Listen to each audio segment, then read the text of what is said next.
Hey, this is Kevin Pollak, and you're listening to WithoutYourHead.com. But I guess you knew that, didn't you? Unless, of course, you lost your head. Welcome to the station of decapitation without your head. I'm Nasty Neal, and I'm joined by actually one of my favorite actors, Michael Ironside. It's very cool to have you here. Hey, great. Is this like a radio broadcast? Is it going to be or a podcast or something? Podcast. Ah. But it will be, yeah. Hello, everybody. Very cool to have you here. So the Harrowing is available at Christmas Day on video on demand. Very cool movie. Can you give us a quick idea of what it's about? What it's about? The psychosis of murder and how it affects a detective, a police detective. And he's doing some investigating. That's Matthew that plays the part. And how it affects him and his psyche and his way of looking at things. It's kind of an interesting premise. John Keyes is a friend of mine who wrote and directed this. I've worked with him a couple of times before. Once as a producer and once as a writer on another project years ago. And he wanted, I think the premise was the idea of what happens to people that see horrific situations over and over and over and over again, and how it affects their way of accepting it and looking at, society or looking at their own reality, and how it affects their way of approaching life and stuff. So, and Matt plays the lead character, who's an investigative police officer, detective, and I play his boss. I play the division boss, and I took the script because it was have you seen the film? Yeah, I really liked it. I watched it last night. Yeah, I basically picked it because there's a duality going on with Matt, and the character I'm playing and stuff. Hogan, I have to be real and be the authority figure, and I also have to be somebody who's part of Matt's delusion. And it's a fine line between the two. So it was kind of an interesting problem as an actor. So that was interesting. That's how I choose things. I read the script if it's confident and well done, if it challenges me in some area and allows me to sort of stretch in some area, and I wonder if I can make that real. And then after that, it's the people involved. And John's an old friend, and if you want to keep something, you got to kind of give it away. So that's the way I approach things like this. Yeah, and I really like that they keep, as an audience when you're watching, you're not sure which is real, if it is in his mind, or if this is reality, if they're, if there's who is being victimized? Who's the true victim here? And often it's the victim is, he ends up victimizing himself in some areas. I don't want to give too much away from him. Sees it. Yeah, definitely. And Matthew's it's a good little yarn. It's a good, Matt's great. It's a good little yarn. It's a good way to spend an hour and a half. I mean, there's a lot of more films out there. I'm part of the Academy, and I'm looking at a lot of the films that sent to us this year. And there's been a lot of crap out there this year. A lot of highbrow, arrogant posturing and stuff like that. It's just absolutely shallow shit. And I don't know. I hope we turn it around. Yeah. So what kind of movies? You said what kind of movies you're interested in, to perform in if it's interesting. What kind of movies are you interested in watching? Just as as I watch everything. Everything from cartoons to opera to sci-fi to drama, comedy. I look at my Jesus. It was as a kid. I came from the East End of Toronto, working class family, and to go into a dark room like a theater, the Bonita Theater was this little theater in our neighborhood, where you could get a triple feature, for nickels and dimes when I was a kid. And you go in there, and for a couple of hours, you get to suspend reality. You turn your trust over to the people in the film and stuff like that, and let them take you on a journey and a trip.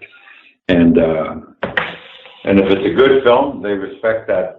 You turn your trust over them, and they respect it. And if it's not a good film, they abuse it. And films for me were always a way of escaping, and learning. And I fell in love with that very very, very early age. That and theater and books. Mm-hmm. I'm a big one on escaping reality. Did you know then, like, that's what you wanted to do? You wanted to make movies, wanted to be an actor? No, I was a writer. I wanted to write. Mm-hmm. Had my first plays produced when I was 13, 14 years old. Had 2 or 3 of them done before I was 20. Ended up in a National Film Board in Canada workshop that was being put together by a woman who was one of Lee Strasberg's, was under Lee Strasberg in New York. She came up to Canada. Her name was Janine Manatis, Manatis, and she was part of the triumvirate. You had to get past to get near Lee. And her, Gad Kazan, and Arthur Penn. And she came up to Canada to have a baby and do some writing, and decided there was more freedom for women in Canada, and stayed. And she put together this workshop of writers, directors, and actors in Toronto, and I was invited, based on my writing and some of the other stuff I'd done, to come join it with all these other professionals and stuff. And I was the least professional of all of them. And at that time, I was fairly green. And she taught us all the same kind of training. The whole idea was that, look, at Canada up until the mid to late 60s was very British theater trained. Tighten your ass, 3/4 turn to the audience, and speak up. And what was coming out of New York in the 50s and 60s was that whole Strasberg, find a reality, and find a true light and put it underneath the story and stuff. And that, I was very fortunate. I got trained in that right off the bat. I didn't have to fight an old way of being trained, an old theatrical way of being trained. Mm-hmm. And it's done me really well. It's done me really well over the years. And that's why I pick parts. I pick parts that challenge me in some way. Like, I wonder how I could bring that to life. How do I, if it's well written and it's a challenge, I'll do it. And then secondary, who's doing it?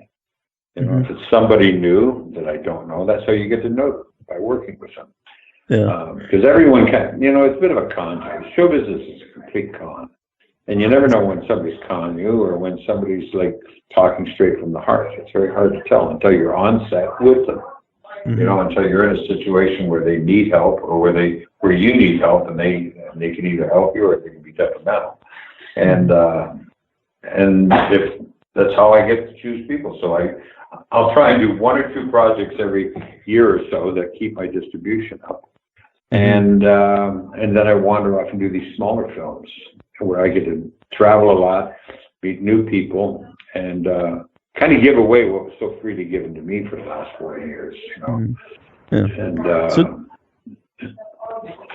one of your recent movies I loved is Turbo Kid, and a totally unique movie, very stylized. And what was that like to work on?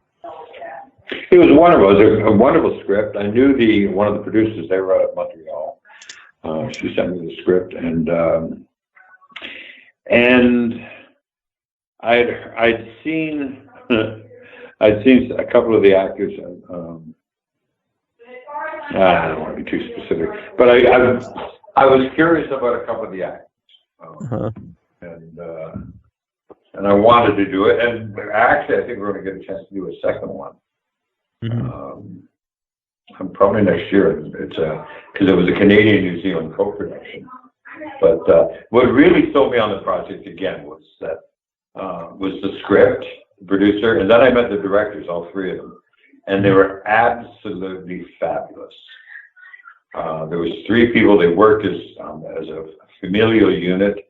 One was very visual. The other one was very into the actors and stuff, and the third one, which was one's sister and the other one's fiance, she kind of was the bridge between the 2, and it was great. It was a great experience. It was a wonderful experience because as you see the film, it's got fantastic. It's got a bit of a tongue in cheek. It's got an over the top kind of joy about it, and Munro is just wonderful. We've actually done about 3 or 4 films since then together. Oh wow! We've done I've been on the smaller films and saying, hey, here's something you should try, and he'll come over and do that. And I got sent a film last year called Knuckleball, by a director-writer up in Canada, up in Alberta. And he said, what do you think of this? And he's somebody I'd met before and I wanted to work with. I said, I'll tell you what, but I know who should play the lead.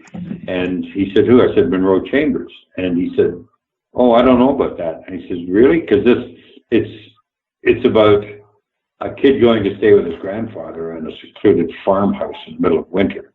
Mm-hmm. And there's a helping hand that lives on the property. And the grandfather becomes incapacitated, and this 11, 12-year-old kid is left at the mercy of this helping hand. And if you haven't seen it, Knuckleball is really worth looking at. Yeah, check it out.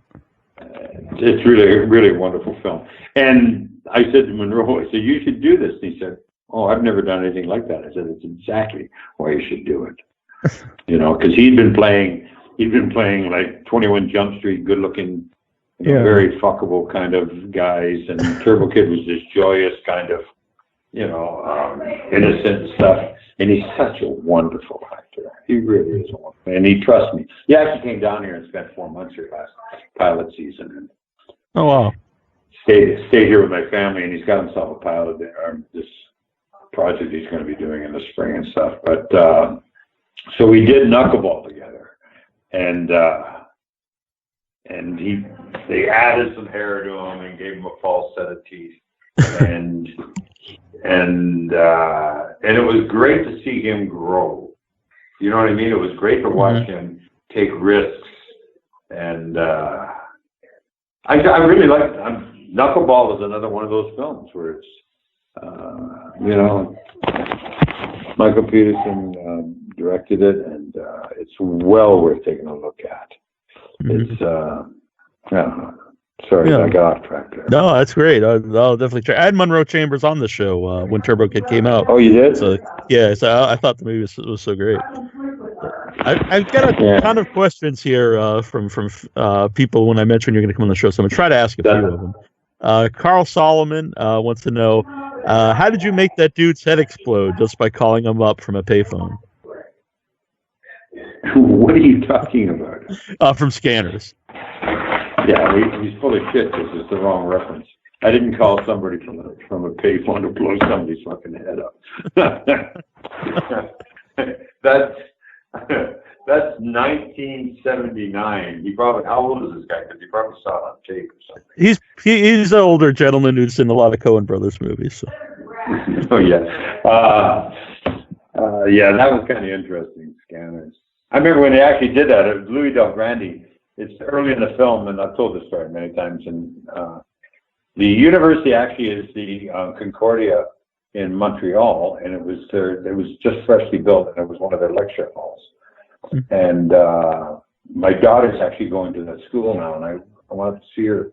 And I went in and looked at the lecture hall where we blew up Louis Del Grande's head, and it was weird after almost 36 years to be sitting there and thinking, my God, my daughter's going to this school now. But I remember very vividly, they put a shotgun behind it. They built his head. They filled it full, I think it was liver and some other stuff. And it was a really good prosthetic job. And Louis is a wonderful actor. We're doing this interview where he brings me down. And they wanted me to sit beside him while they do it in the two-shot and the close-up. And I actually took a look at it the way they were setting up all the plexiglass. And I was very green in those days. And I said, I'll tell you what, I'll sit here if you pay me $1 million. And they all kind of stopped and looked at me and said, what? I said, this could be the end of my career, And they said, no, well, we haven't got that kind of money. I said, well, then I'm not sitting beside this head while you blow it up. They had a shotgun on a three-quarter angle behind the head, and they were going to blow the head by blowing it forward. That's why it kind of flops forward. And so I sat out of it, and when they actually did pull the trigger and blew it on camera, it worked fine. We shot me separate in the single and stuff like that, and we cut the single together. But the bloody pellets, the deer shot they had in that, bounced all over the place and came back, and the chair I would have been sitting in had about 6 holes in it. And so it bounced off the plexiglass in the wall. And they all kind of looked at me and went, oh, boy, you were right. And it was, that was an interesting character to play way back then. Yeah. What's interesting? I was actually only hired to do 3 scenes in that film: the flashback and 2 other flashbacks. And David started rewriting the film on the run, so I never really knew what I was going to be playing. And I would get the script sometimes 3 or 4 days before I got on set and stuff. So I basically played him, like I've said before, like the Che Guevara. You know, just because you made me. I told David, if I play this as a social comic, just because you made me doesn't give you the right to kill me. You know, just because you gave me power. And he said, I love that. If you go ahead with that. Yeah. And so that's the way I played that character, and it had a really nice. It still resonates to this. Definitely. Yeah. Well, I always think it's interesting is even though you're the villain, I think you're the character that you're most emotionally attached to. It's also because I was hired as a 1-day act. In those days, I think it was $140 Canadian for a 1-day performance. They never redid my contract, and for the whole film, I think I got $5,730. I think it was $5,730 or $5,370 for the whole film.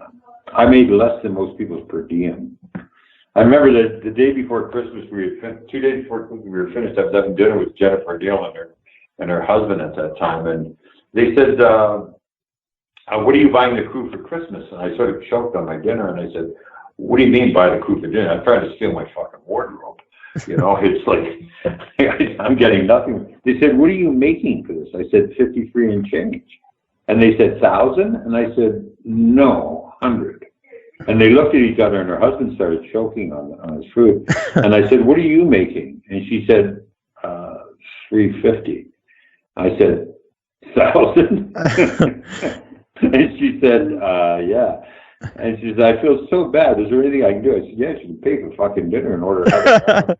You know, I was grateful for the job, and I was grateful for the money, but I really was green, and I was very Canadian, and I didn't know you could make that kind of money.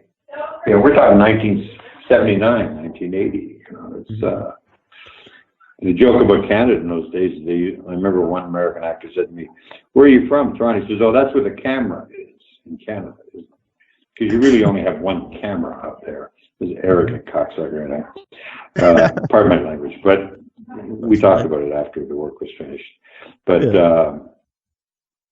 you know, Canada was a very, very green, very new place, and I'm so grateful I come from there. I really am. You know, I have had gratitude for every job I've ever got.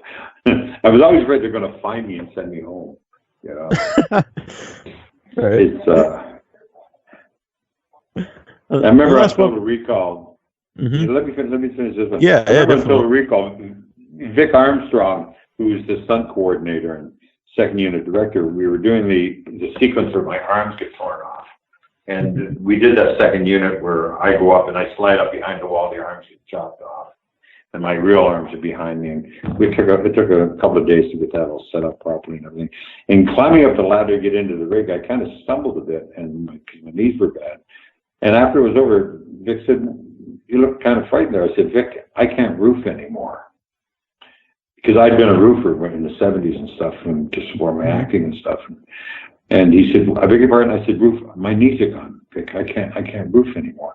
He said, "Well, let's have dinner tonight, and let's just go on over." So at dinner that night, he said to me, "Can we address this roofing thing?" And I said, "Yeah." I said, "My knees are shut." He said, "Michael, you're on I won't mention about it. He said, you know, a six and seven figure film, co-starring with Arnold Schwarzenegger, you know, with one of the hottest directors in the world. You know, you've got this and this and this work behind you. You've got 2 contracts in front of you.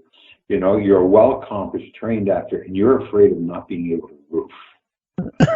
and I went, "Yeah," and I remember getting quite emotional. And I felt safe with Vic. Vic's a very good friend, and I felt very safe. And I said, "I've always had this fear that I'm not supposed to be here, even though I'm trained up the ass, you know, and you know, I've done all this work." It was this belief, because I have such a joy of work. I have such a joy for our industry. That the fact that I get the privilege to do it I've always been afraid that it's going to be taken away from me, you know. And so he convinced me that night. He said, "No, you're going to, you know, you're not going to have to roof." But I remember it was amazing. It was like a weight being taken off my shoulders. Mm-hmm. You know, it was kind of like, because denial is not a river in Africa, man. It's a real deal. You know, it's like when you come from some place where opportunity is so rarely given to you. Like, I'm a working class Canadian from East End of Toronto. You know, I lived in books. My father had a grade 3 education, but was one of the best read people I've ever met in my whole life. You know, and my mother, you know, and they encouraged their children to read and ask questions and to do research and stuff. So we were very, very fortunate. And I've always, and when I was so used as a young kid that things that you had joy in were usually very limited and taken away from you. And I grew up with that well into my 30s, where I thought, oh my God, don't fall in love, don't enjoy this too much, because eventually it's going to be taken away from you. And so far, it has not been. I'm still at it. I'm still. Yeah. And I'll probably be doing it until they throw dirt in my face. Right. And I don't think there'll be any more roofing in your future, hopefully. Well, no, actually, I've had both my knees replaced, so I can't climb ladders that well anyway. All right. Fair enough. Well, it's been wonderful to talk to you. I'm very honored that you did the show. And look. Hey, look. I think this film, you know, The Harrowing is worth seeing. Yeah. It really is worth seeing. It really is. It's a good lark. It's a good journey, and and I think John Keyes and Matt and myself and some of the people in the film did a very good job. And I'd love to see it successful so that John and Matt get a chance at something else. Mm-hmm. I really do. They deserve more opportunity. They're honest performers and honest filmmakers. Does that make sense, what I'm saying? Yeah, definitely. You know, this industry that's got so much being driven out there by distribution and not by content. This is a film that honestly tries to entertain, and I think does a pretty good job. Yeah, I mean, and on that note, I think Yeah, I was say doing the show, I get a lot of screeners for movies, and a lot of them aren't really, you know, just I watch, you know, kind of wonder why they're made. But Harrowing definitely stood out. I thought it was a great movie. All right, well, thanks for letting me talk to you. Hi, this is Anthony P. Ferrante, director of the Sharknado quadrilogy, including Sharknado: The Fourth Awakens, airing Sci-Fi on Sunday night. And you're listening to Without Your Head.